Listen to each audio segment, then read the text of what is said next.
তো বাটামের পরে এরপরে শামুক ঝিনুকের কাজ হবে, তাই তো? এটা হওয়ার পরে শামুক ঝিনুকের কাজ।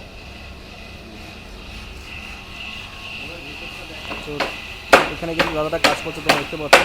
মোটামুটি প্রিপারেশন কিন্তু কমপ্লিট। এবার কিন্তু আমরা একটু দেখি ভিতরে কিন্তু এই যারা যে মিস্ত্রিরা রান্না বান্না করছে তাদের কিন্তু খাওয়া দাওয়ার ব্যবস্থা কিন্তু ভেতরে করা হচ্ছে এবং থাকার জায়গার ব্যবস্থা ভেতরে করা হচ্ছে।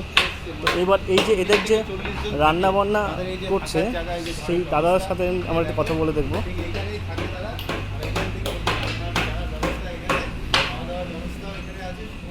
এই যে দেখতে পাচ্ছ দাদা কিন্তু এখানে রান্নার কাজ করছে।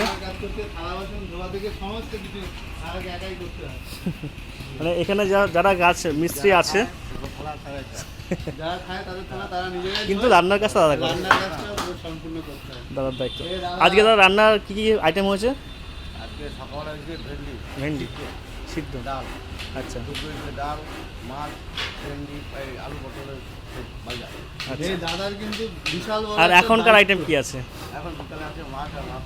ও, তোমার তো খুব বড় দায়িত্ব, মানে 40 জন। দাদারই সব থেকে বড় দায়িত্ব পড়েছে, মানে এদের খাওয়া দাওয়া না হলে কাজ করবে কি করে? সেই খাওয়া দাওয়ার দায়িত্ব কাজ করবে। ওনারা 2টায় খায়, সকাল খায় 10টায়, হ্যাঁ, দুপুর খায় 2টায়।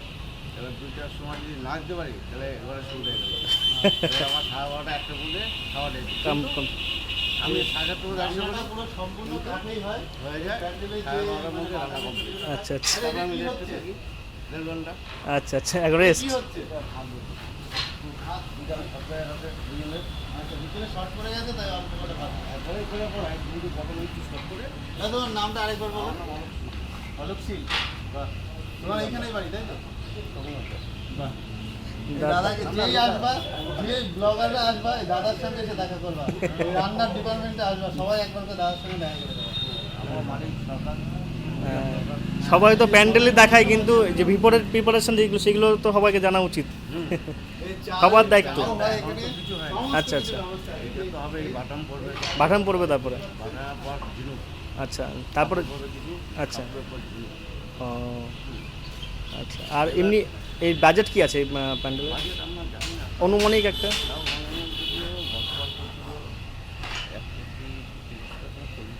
1 কোটির উপরে বাজেট আছে।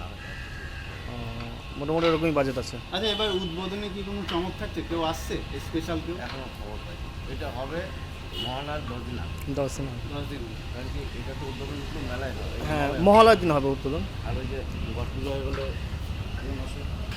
এই মাসে প্রথম দিয়ে ঘট পুজো করবে। তাতে বেশি লোক হবে। আচ্ছা আচ্ছা, মানে কল্যাণী সেরা পুজো নদিয়া ডিস্ট্রিক্টে সেরা পুজো অবশ্যই, এবং ওয়েস্ট বেঙ্গলের মধ্যে টপ লিস্টে আছে। হ্যাঁ অবশ্যই। যাক, ভালো। তো দাদার সাথে কথা বলে খুব ভালো লাগলো। নদিয়া জেলার গর্ব এখন কল্যাণী, যেহেতু আমরা নদিয়ার বাসিন্দা, সেজন্য আমাদের এটা গর্ব। কত দূর থেকে প্রত্যেক বছরই এত বড় বড় পুজো বাড়ি গেদের দিয়ে লোক আসে, গেদের থেকে এখানে মানুষের। হ্যাঁ, গত বছর তো বিরাট ভিড় ছিল। আমার তো কাঠ থাকে, কাঠে আমরা সাইডে দেখা দিয়ে আসি, মানুষের ব্যাংকক যেতে হবে না, সবাই এখানে আসলেই এখানেই হবে। একদম একদম। আমার এই একটা সুবিধা, ঘরের কাছে সাইকেল নিয়ে আসো, হ্যাঁ একটু আসতে পারি সাইকেল নিয়ে একটা সুবিধা আমার। হ্যাঁ, এটা ভালো। তো দাদার সাথে কথা বলে খুব ভালো লাগলো দাদা। হ্যাঁ, আবার আসবো, আমরা অবশ্যই আবার আসবো, এবং আগে এসে তোমার সাথে দেখা করবো। আচ্ছা আচ্ছা, মানে প্রত্যেকবার দাদা রান্না করে, দাদাকে কেউ মানে ক্যামেরায় আনেই নি, দাদার সঙ্গে দেখা করবেন। ও আচ্ছা আচ্ছা, আচ্ছা ঠিক আছে।